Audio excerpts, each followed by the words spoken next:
My name's Mark Cassity. I work at Higher Ground in Greensboro. It's part of Triad Health Project. Higher Ground is it's a day center. Essentially, it's open some weekends, some evenings for people who are HIV positive or for people who are affected by the virus.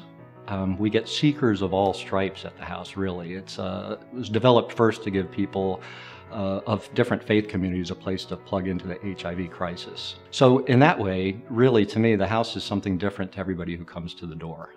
People come in who are newly diagnosed and they're just scared out of their minds. People come to the house who have been living with the virus for years and years and come back to take care of maybe an elderly loved one, or come back to Greensboro because it's the place they know, or they've been ostracized in their own community, or they come back here, frankly, to die. And they'll come to the doors of Higher Ground. So one of the great things to me about a space that's really essentially just one of community is that people are really accepted as they are at the door. It's not kind of programmatic, like you come in and this is what happens to you and you leave nice and shiny at the end of the day.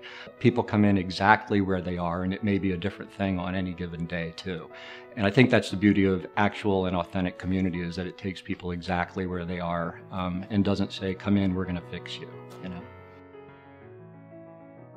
When Higher Ground first started, it was really just this amazing experiment to me of kind of opening this house. It started out as a care team program for people who were really getting diagnosed and dying very quickly from the virus.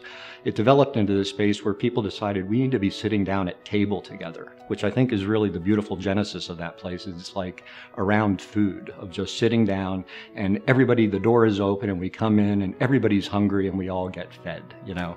And it started out as this kind of to see if that could be allowed to be, and to keep kind of the programmatic sort of institutional side of things out of the way. The people who come to Higher Ground have been through all sorts of bureaucracies before they get to our door. They're usually been beaten way down, and by the time they get there, it's beautiful to see somebody walk in and we're allowed to just say, welcome. This place is yours already. If you walk through the door, you're part of the family.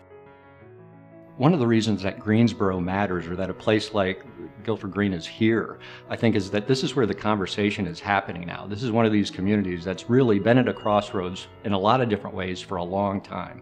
I have a friend from San Francisco, and she says, you know, it's kind of like we've done this there with a different community. It's even more complicated somehow, I think, in a place like Greensboro. So this is kind of, in a really weird way, this is where the action is right now.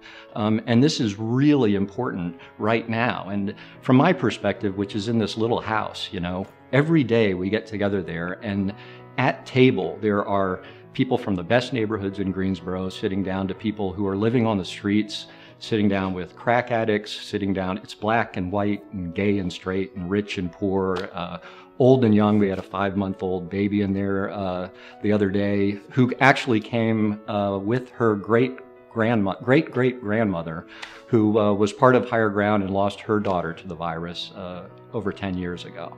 So it's odd and sad, but again, hopeful to see kind of even changes of generations happening there, and the place continually being supported. It's hard work, but it's, I don't know where else I'm going to find that, you know.